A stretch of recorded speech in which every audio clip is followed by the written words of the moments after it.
See what happens. All right. Hey there. How's it going? Good. Who are you? What are you doing here? Who am I and what am I doing here? I am Michael Patzloff. I am a United Methodist clergy person. I am one of Rob's colleagues as well as his wife's. And I was dumb enough to tell Melissa that I liked your interviews online, and here I am. You know, I'm going to read, let me see if I can find the text from her of how, you guys tell a slightly different story. I have no doubt. Although this was long enough ago, even though we've been in the same house together for however many months, Sure. we still text with each other like an obscene amount of times. I don't get it. I don't know if you do that with your spouse, but Oh yeah. yeah. Oh yeah. Well, text from another room. Yeah. That's like what we're doing. Yeah. Sometimes we're in the same room. Okay. Yeah. All right. I can support that. So she says Patzloff is down for a Zoom chat at some point. So I said, for the show? And she said, yep. He messaged me how much he liked them. So, right. So there's a little wiggle room in there. There's some truth in there. I did say I liked them, and I thought that they were cool, and I liked listening. And I think she interpreted that to mean, let's do this. I think it was her way of saying, I want to see Michael Patzloff on the show. That could be it. I don't know. Maybe she wanted to watch me squirm and struggle with what to talk about.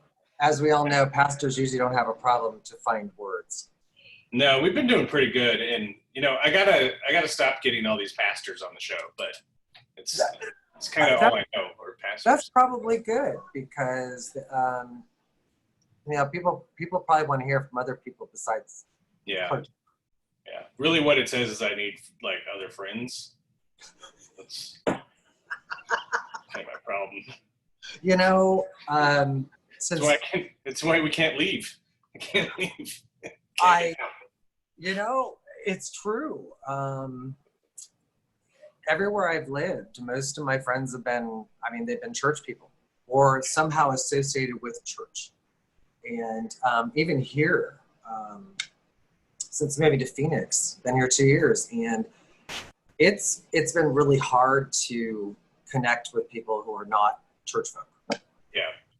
It's like, I don't want to say it's like just not relatable, but it's because it is, but I think you have to like work really hard at it. And so it's just easier to be like, okay, who else completely understands like what I go through, and I don't have to put on a front or put on the show for, Yeah. Not that what we're doing is put on a show, but there's, integrity, professionalism. Yeah. I don't know. There's being on. What do we call it? Being on. Yeah. Oh no, I fully agree with you that you're around church people, you're still the pastor. Mm-hmm. You're still that person. Doesn't matter whether you're having dinner with them, swimming in the pool, whatever. You're still the pastor no matter what. Yeah. And, to find a place where I can get out of that, my real place where I am able to just be me is I do CrossFit. I belong to a box. Oh, yeah. And it's CrossFit Uru. I'll give a little plug there for them. Please. Off of, it's like 24th Avenue and Peoria. And okay. It's not very far from my house. I know we don't live in close to each other, but yeah. But I'm familiar. But I get to have fun. I get to just be me. And I get to hang out with folks that are not the demographic of my church. Mm-hmm. They're not the demographic of my neighborhood. And I really, really enjoy spending time with them. Yeah. And find that to be energizing for me. Yeah. You hear people talk about the CrossFit gym or the Pilates or the bar gyms, all that stuff. And you hear people joke like, oh, those are like a cult. And And really what, I think when you hear that, you think like, oh, they're so obsessed with exercise. But no, it's 100% like the community that's formed there. I think I equate it with sort of that phenomenon of the show Friends. Yes. You have this Never diverse heard group of folk, well, background, not necessarily ethnicity, but they come from, and they come from different apartments. Yes, exactly. And they're friends. They become friends, they hang out, their lives are so intertwined. Mm-hmm. And basically it's community. And that is exactly what CrossFit really is. When people say it's a cult, it's because you're working out with people who are trying to achieve the same goal, which is not to become, buff and huge and all about, look at my body, I'm pretty. Yeah. Looking great, by the way. Thank you. Yeah. And trying to, for 52, I'm trying to do my best. Shut up. No, you're not 52. I was born in 1968. No. I'm 52. No. Prove it. Birth certificate, passport. No, don't show your ID on here because oh dear God, people will steal your identity. I'll number if I can see it. See, this is what happens. See this. Okay, you're 52. Oh, you're 52. Yeah, never mind. You don't need to prove it anymore. You just did. I was born in 1968, wow. And so I'm hanging out again with these kids. John in the background is chanting Isma from The Emperor's New Groove. That's my yes. Do we get a cameo? Come here. Finish chewing up your trail mix. Hey, John. Hello. So I was thinking the other day, one of the things I'm going to miss about annual conference this year is having empanadas with you guys. Last year that was good. Yeah, that was great. That was a good time. That was a fun night.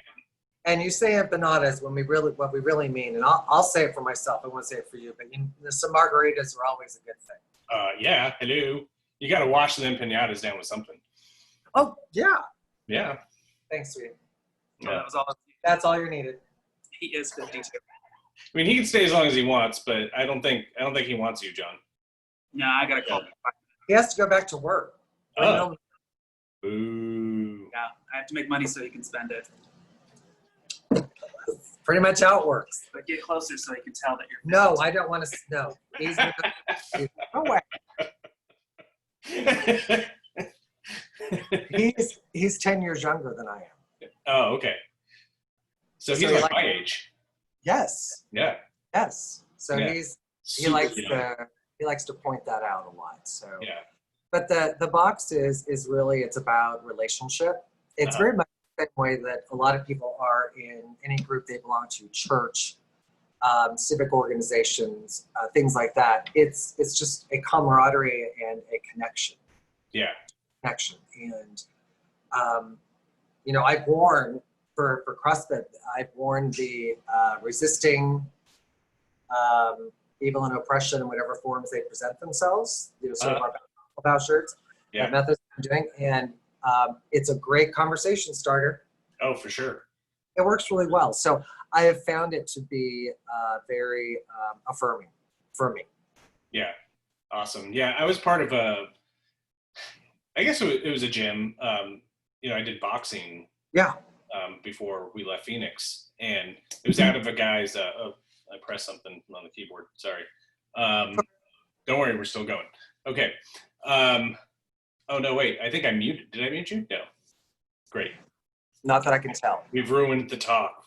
Rob. Okay. Anyway, it was a guy who created a boxing gym basically like out of his like detached garage in Phoenix. Mm-hmm. And a buddy was just like, "Hey, my buddy does, boxing training. You should go check it out." And I'm like, "Oh, okay." And totally unexpectedly, I ended up going because of the other people, who were working out there. Because he'd scheduled like classes with like 3 or 4 of us at a time. Sure. And so, you go out regular days and times, and the same folks are there. And there was just as much sort of catching up and shooting the breeze and checking in with each other than as working out. It was great. Definitely. And if you don't show up, they call you on it. Oh, And oh yeah. and The accountability was huge. oh yeah, Yeah. accountability was a big part of it. And Mhm. you know, when you're trying to remain constant in doing something, regardless of what it is, Yeah. accountability from others is what makes those days that you don't want to do it Mhm. happen. Mhm. Yeah, exactly. Nailed it. What's happening in that picture behind you? Oh, it is actually a travel poster, and Okay. it's Oh, Egypt, where a perfect climate is to be be obtained. obtained. Yeah. Nice. So I have a fascination with Egypt. When I was 40, when I turned 40, I said to myself, I'm going to take a trip to Egypt, and I did. I went for a 10-day Wow. trip to Egypt, saw the pyramids, cruised down the Nile, went to Alexandria. It was phenomenal. That's cool. To stand before the pyramids, and you hear about them, we read about clergy and Exodus and all of that, and to stand in front of them and just gaze. So are they more impressive than you thought? Were they more impressive than you thought they would be, or about the same? Yeah, more. Oh, yeah. No, there is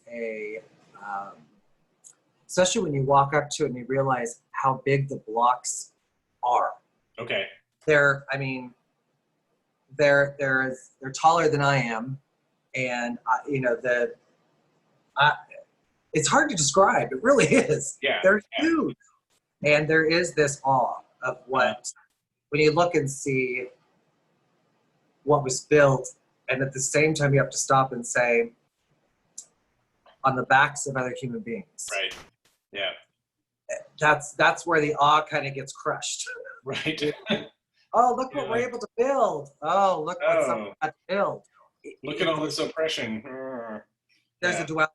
There's a duality. When you look at anything that is phenomenal and has been built by human hands, most of our phenomenal things were not built by people who did it voluntarily.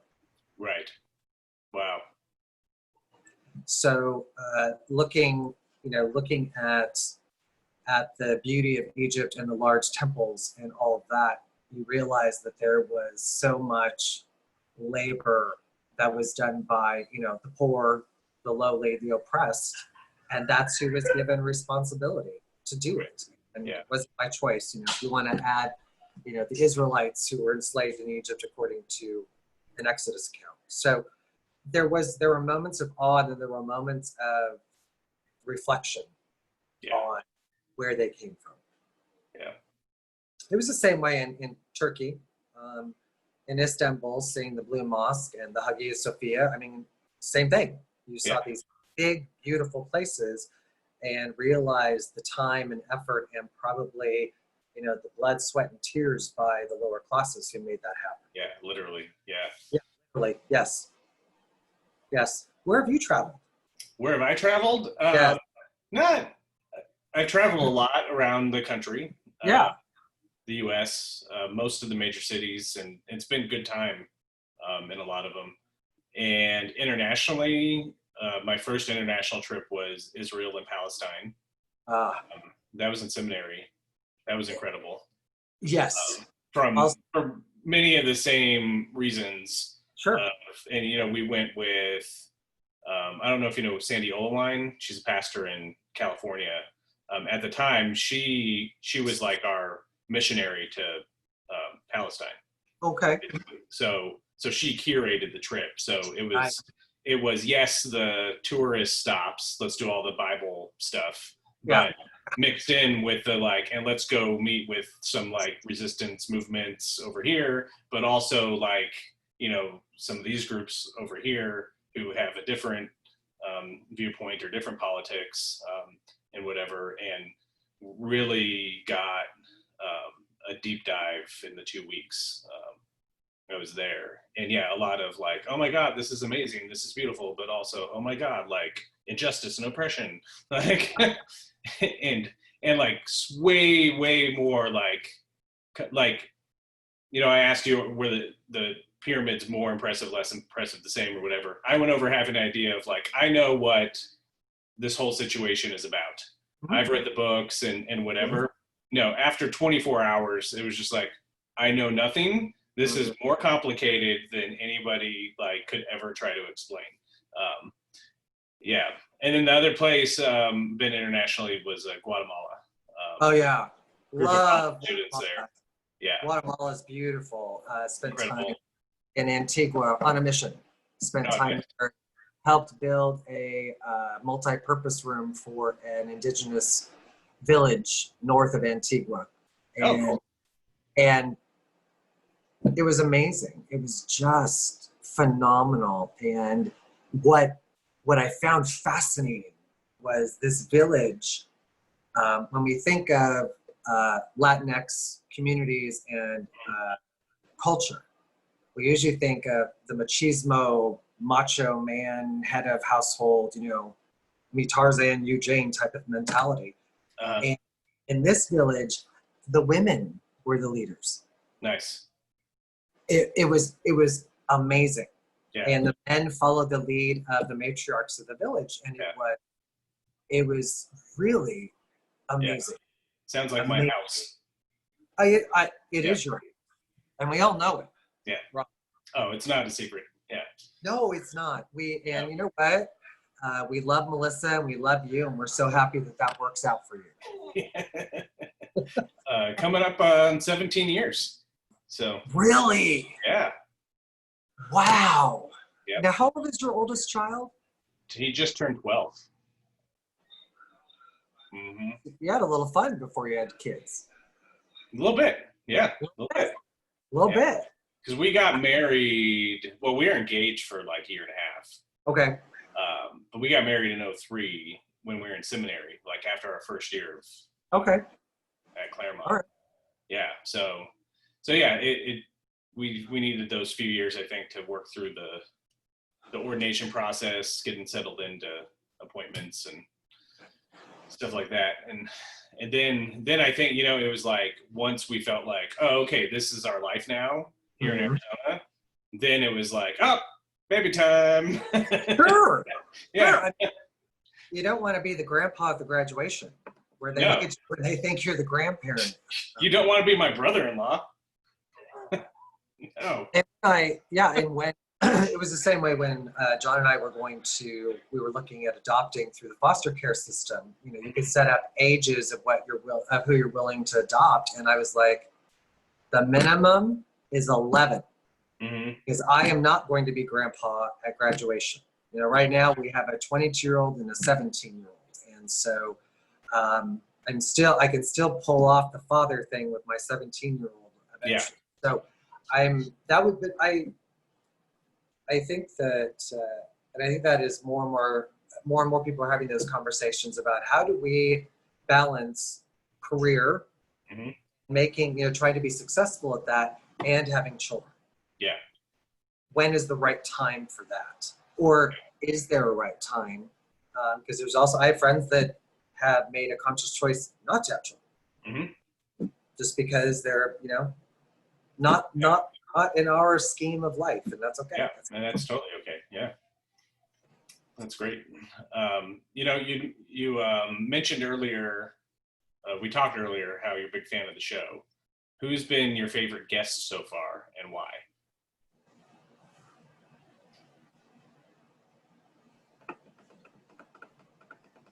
Are you Googling it? No, I'm not Googling it. You're Googling this is an iPad. The keyboard's up here. No, I'm not Googling it. Actually, you know what? Some of your folks I don't know at all. Some of them I know on the site. Yeah. And so if you ask me names, you can even ask my church. Yeah. I'm really bad at that. So unless I have an actual conversation with somebody, I'm not going to remember or know them. When I said I like the show, I like the fact that it is relaxed and it's just conversation. Oh, okay.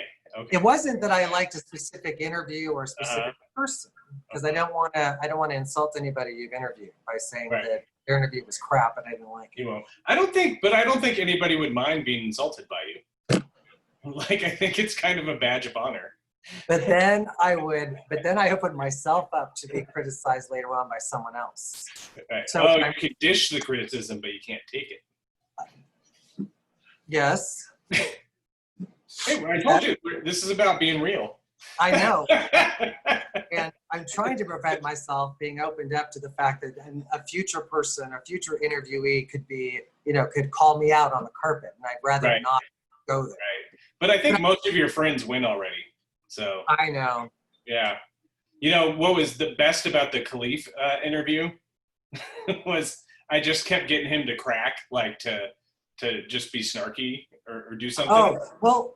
And he would, like, he is so professional. He is such a pro.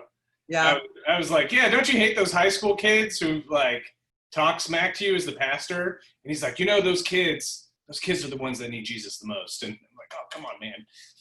Come on. Okay. Rick, you can do it. For the record, and I'll talk about Khalif. I can do that. Khalif's my friend, a brother from another mother. He's going to kill us. But just so you know, that response you just gave was a bunch of snark. Okay? Khalif wants to backhand him just as much as anybody else. Whoa. So, whoa. Okay. all right. Let me refrain. Let me rephrase before you go on. Please. Um, Is this going to be like a Drew Brees apology? no. Okay. No. Neither of them? Okay. All right. What you can do better than Brees. What I'm saying is, as any parent, it is a figurative, backhand. Sort of when my parents would say, I'm going to knock you into kingdom come or next week or whatever phrase that came out of their mouth when they were upset. They never actually did it. It was more figurative. This is what I would really like to do. Yeah. And you as a parent, don't even pretend. Don't pretend that you haven't had moments where you're like, does this child come with a return policy? My children are perfect. So they're raised by a perfect mother to be perfect. That is the saving grace for your children. Oh yeah. Their mother. Yeah.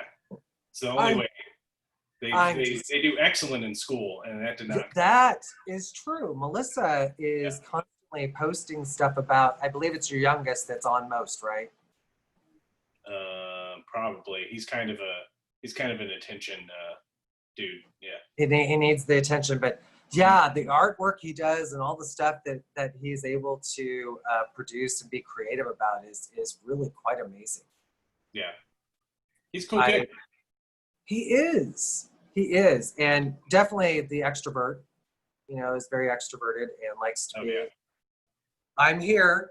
Yeah. I have arrived. Yeah. And that's cool. That's cool.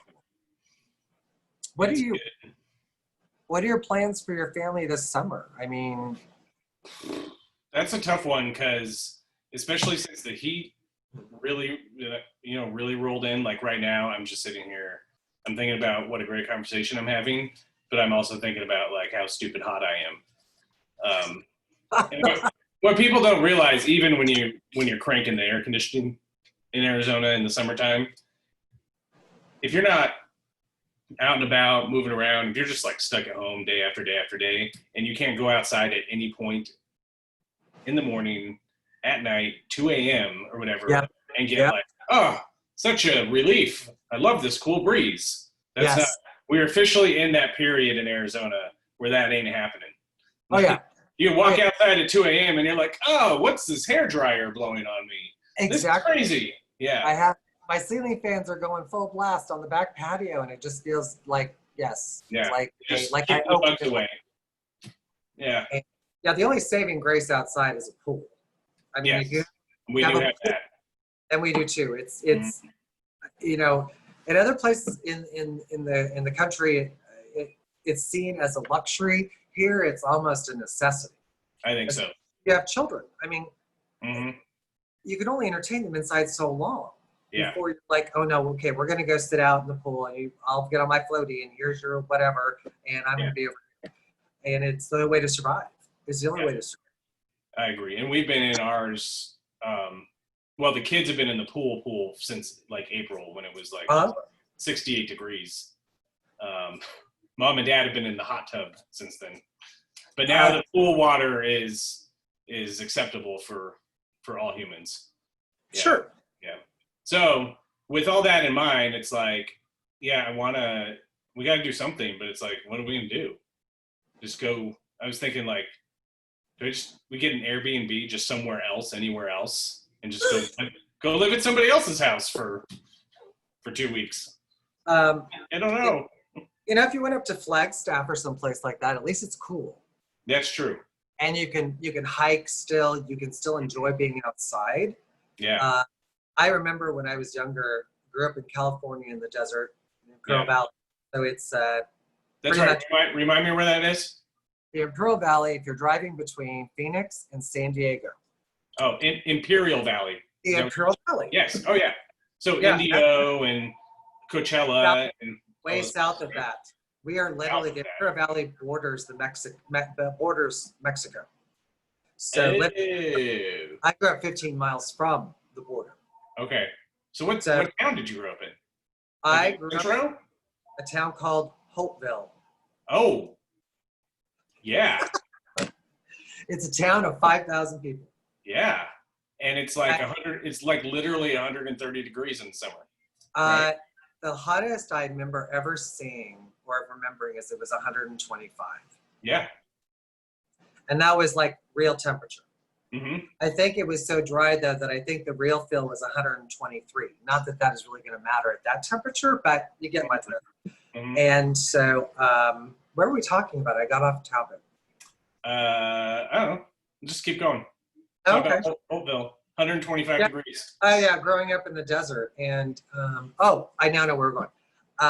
My family though is from Nebraska. My parents grew up in Nebraska, and so every year, we're 2 hours from the beach. Uh-huh. But we get in a car and drive 2.5 days to go visit family in Nebraska. I love my cousins and I know them well because of that. But I remember leaving at 5 o'clock on a Friday night, which is when I always left, and we would drive and stay on the other side of Flagstaff. And I remember we'd get to Flagstaff, we'd open up the doors and freeze to death.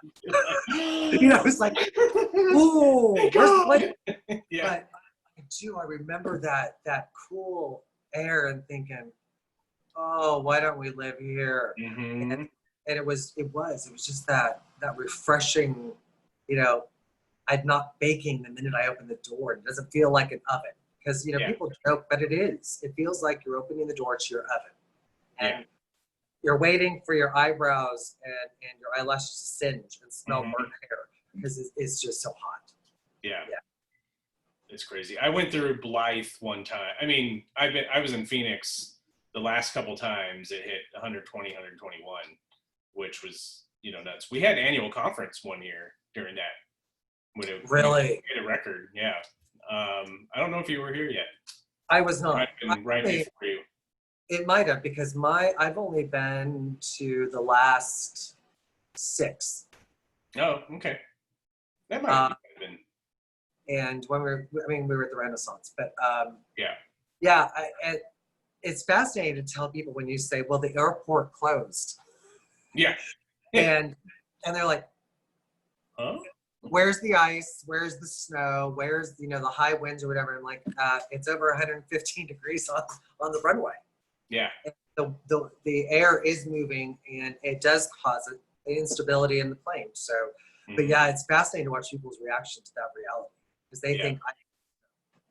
Yeah, and then they're like, "How can you live there?" And then you're like, "You know what? Ask me that in December, January when ask me from November in for 3 weeks."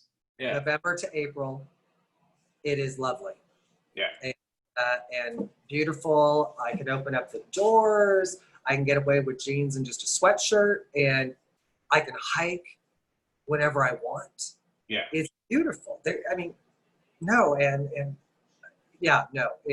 the same way as people in Minnesota with the frozen tundra 6 months out of the year. Mm-hmm. Yeah. You're gonna pay for the beautiful weather in some way. Yeah.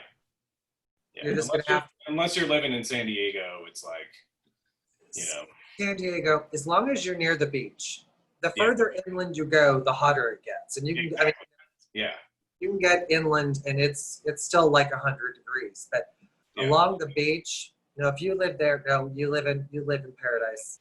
Yeah. You really do. You're also sister. Yeah. Yeah. Melissa's sister lives in Oceanside. Oh, but nice. like inland by the Marine base by Camp Pendleton. Yep. And but it's seriously like a 7-minute drive down Yep. to pick 3 beaches, Yep. and you're there. And the difference between by the afternoon on a July day, the difference between the temperature down on the beach and then up at their house is like can be 25-30 degrees. Oh, definitely. Yeah. Oh, definitely. And It's I wild. think people don't realize also is that the Pacific beaches, the water is cold. Oh yeah. It's not like the East Coast or the Gulf. It's still, you're lucky if you hit like 75. 75 is a warm. Oh, that's water. really warm. Yeah. But it's the beaches are lovely and the breeze is so nice and cool, and I love it at night when fog rolls in. Yes. Yeah. That marine layer comes in and cools everything off. It's amazing. We have to stop talking about this because I'm getting sad. All right. Okay, let's talk about something more serious. All right. You want to talk about the protests? Let's do it. All right. Wednesday night, I actually took part in one. Yes. I was there was a clergy group that actually our friend Brian, who's deserting us for the Midwest. That way, you know who I'm talking about. Said, "I know." That's why he's not hasn't been on the show yet. I like that. I support you. Yeah. So I went down and joined our colleagues Kimberly and Gina, and marched with some clergy, and eventually ended up. Our original goal was just to stand between the protesters and the police station because they thought that's where they're going to end up, and they didn't. They stayed in downtown, went down and marched in there, and then again stood between the protesters and the police and knelt down. And I never felt threatened. Yeah. I never felt fear. I never felt like it was out of control. We protested probably for a good half hour, and then it was about 7:50 in the evening. Just, turned around and kind of went, well, it's almost curfew, and everyone just kind of filtered out. Kind of went, yeah. But I appreciated the voices that I recorded some of them of the clergy, our African American brothers and sisters who were preaching and sharing and speaking from the heart. It was quite phenomenal. It really was. But the group, the big group of protesters I don't know how to describe it. This was my first one ever. Really? I've never marched after 52 years. I know. In 50, you think 52 years I would have, but I haven't. And somehow, somewhere down inside, I felt like this was something I needed to do for me, as well as for what the protests are about, which is racism, systemic racism, which is, I don't know how people can deny it, not going to argue, but know that I believe it. Yeah. And, and that there is brutality and an unfair power structure in the hierarchy of our security here in the United States. Yeah. And yes, damaging property and all that. I mean, we can argue that forever. We can talk about what a peaceful protest is, but on the same note, peaceful protests, whatever that means, doesn't always result in change. Right. Real, substantive change that can be shown. It's those moments of Rosa Parks refusing to get up, not to start a movement, but because the woman was dead tired from her job. Yeah.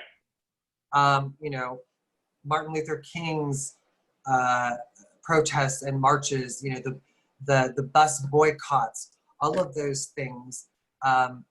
Change came, but ultimately, Martin Luther King was still shot and killed. Right. So, you know, and Yeah, there are the word disruption keeps coming up in my head because I think when we think of like when we're saying, okay, it's not peaceful protest, therefore it's rioting. no, You know, it's let's jump all the way over here and it's go loot stores and burn things down. No, but disruptive is the perfect word. Agitation. Yeah. So and it's sort of I have a quote, and it was framed and given to me when I was a pastor at one of my previous churches, and it said that my job as a pastor is to comfort the afflicted and afflict those who are comfortable. Yeah. That the prophetic nature of who we are called to be in times of struggle and chaos and racism, any ism, is that we are to comfort those who are being afflicted. Name it, bring it to the forefront, and not let it be put on, page 20 in the back of the newspaper. It needs to be continually people need to be continually reminded and brought to the forefront. And so, disruption of the status quo. Yeah. And I need to be reminded as a white middle class man, I am part of the power structure. Yeah. I own it. Yeah. Have you seen the movements maybe in Phoenix or even nationally, intersecting with other, the cross section of other groups? Like of other oppressed LGBTQ groups, Latinx groups, like whatever. I know that tonight there is a march, and it is put together by an LGBTQ group, and it's a march in solidarity with. Nice. It is not, we're there, we suffer with you. That's not the point. The point is to say, you know what? The gay pride movement started with a riot in New York. It started at the Stonewall Inn. And so there's historical precedence of that disruption is what brings about change. I think it's no different than in our personal lives when we get thrown a curveball and life seems to be just going down the toilet and it just sucks. Yeah. But in those moments, what comes after that is growth and a change of perspective, and also some perseverance and strength saying, look what I just survived. Yeah. Not only did I survive it, but in some ways now I'm learning to thrive in it. Yeah. And, but it took that disruption to have that happen. Because otherwise, if the status quo is the status quo and everything is hunky-dory for me, why do I care? Yeah. Where's the conviction that I need to work for some change? Yeah. I think one of my biggest learnings as an adult and as a leader, as a human, since my, mid-30s, I guess, learning to realize the disruptions will always come. They never come at a time that's convenient. And you can fight them, you can ignore them, or you can pause and ask, what the heck is going on here? Maybe I should dive deep into this and figure out why this is happening and what I need to do to respond in this moment.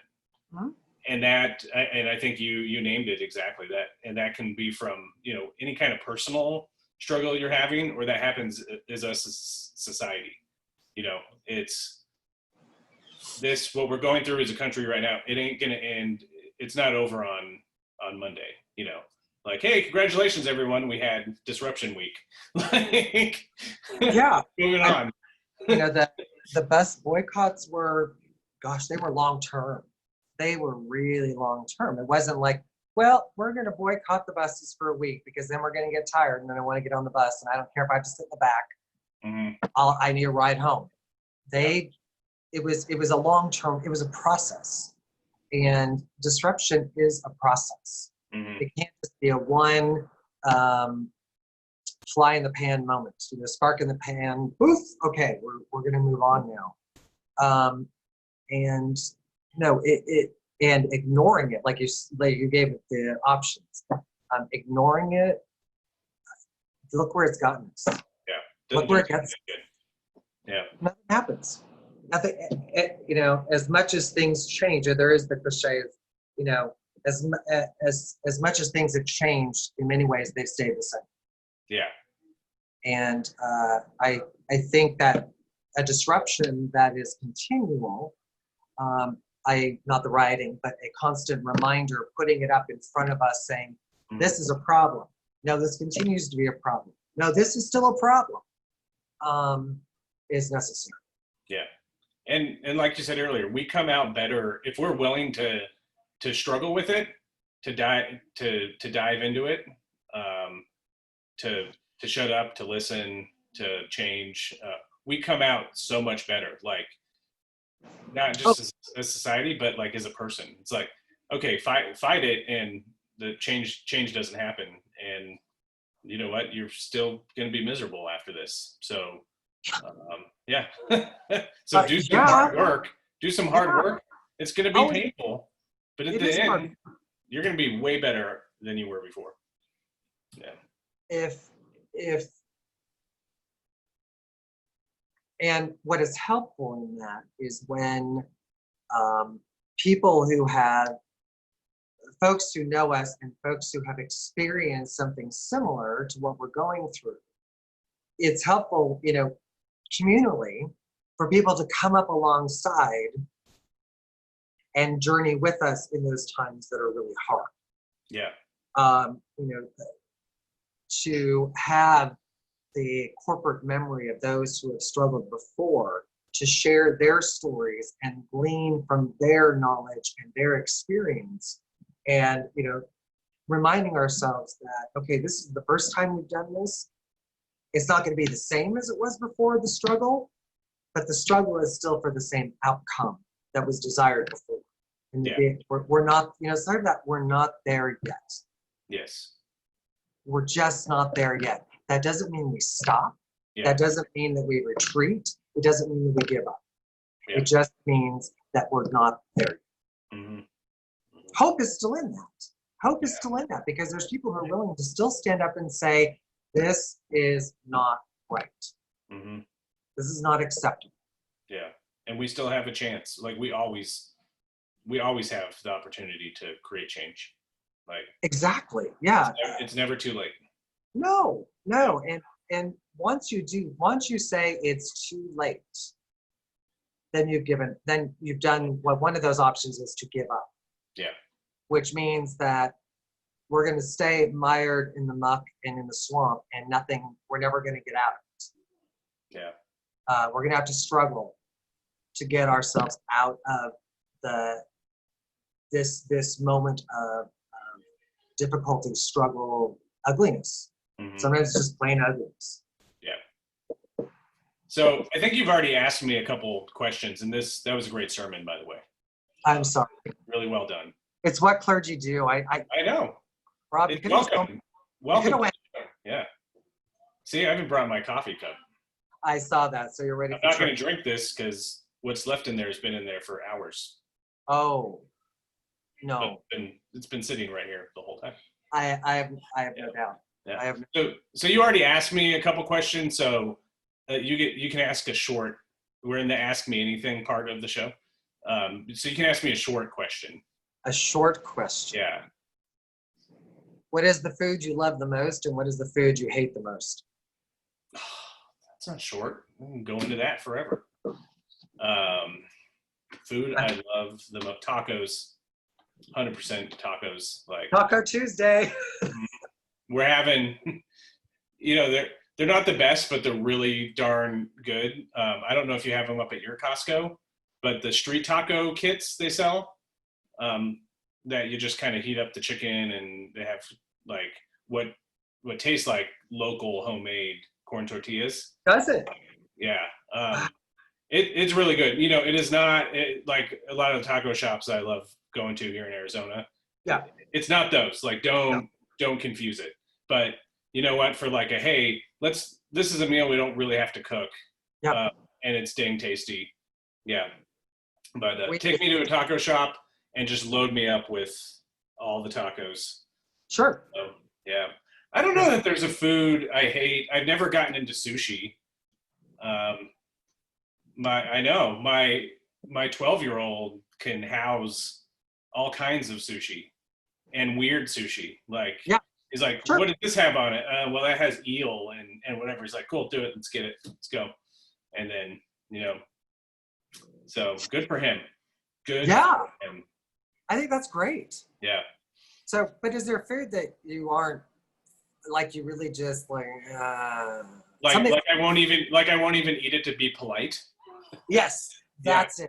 Right there. That's a good way. Okay. Raw onion. Really? Yeah. Does it upset? Does it? No, I just never. I don't know if I was traumatized or whatever. I cook with onions all the time. Like, I love cooking with them in food. I love the smell. I love the grilled onions on my In-N-Out burger or whatever. Sure. Oh yeah. Just a raw onion is the most disgusting thing I've ever experienced in my life. Like, I don't know why. I'm like, okay, I cook you and you're great. I love you. I batter you in batter. Mm-hmm.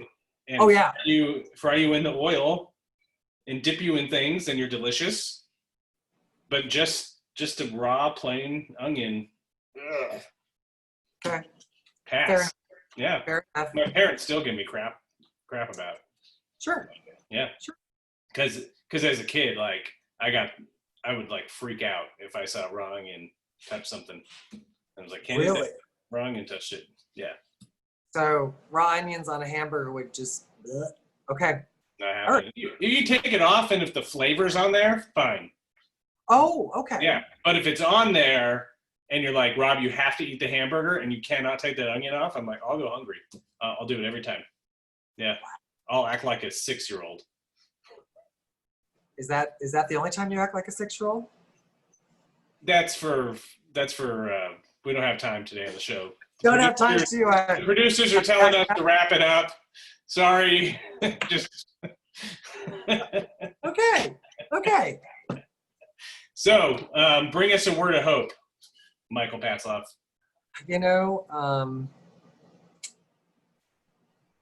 I believe that even in the midst of the violence that's going on around us, even in the midst of trying to social distance in the midst of all of that by, trying to, in the protests and the disruptions in our lives, that to remember that we all are experiencing disruption of some kind. Yeah. And, whether it be, those of us who are in the midst of a status quo is fine for us, it works for us, especially for those whose status quo is not working for them. And from a Christian perspective, if I may share that, because I'm a pastor, and you seem to think you're a pastor? I am. Oh, okay. Continue. The Old Testament lesson for this week is actually the creation story from Genesis, where God, or the divine, takes chaos and puts order and makes order out of it by speaking light and earth and water into being, by saying, earth, water, and then it became. If we look around at all there is around us, nature reminds us every day when we look outside of order, of this understanding of this balance of life and death and nurture and nature and how that all works. And we need to remind ourselves that we're part of that. Yeah. And that we can be reminded at every moment by looking outside that somehow I have oleander bushes that thrive when it's 115 degrees outside. When they're being scorched, they thrive. When it's 32 degrees outside, they thrive. And so what can I learn from what is right in front of me? That we as the people of this universe, at least of this planet, that somehow there's got to be a way that we can help one another thrive no matter where we find ourselves. Yes. And I think it's possible. It is possible if we don't ignore it, we don't regress, but we actually are willing to stop and say, where do I find myself in this? Mm-hmm. And where do I find myself in relation to where you find yourself? If we can come to that way of looking and thinking and speaking to one another and about one another, we can achieve a lot. Yeah. Amen. Well, thanks, man, for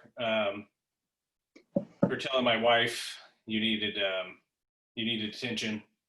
So, Yeah. My family would say that I need attention. I do. I believe it. But I miss you. I miss that we're not going to get to hang out next week, and but we will. We will soon. We will soon. That's what I tell everyone. I'm going to see you soon. So it always is. Yep, it'll happen. Thanks, all right, Rob. this is where we pretend to say goodbye, and all I right. stop recording, and then we just talk for a little longer. Okay. All right. Cool. Yeah. So bye. Bye.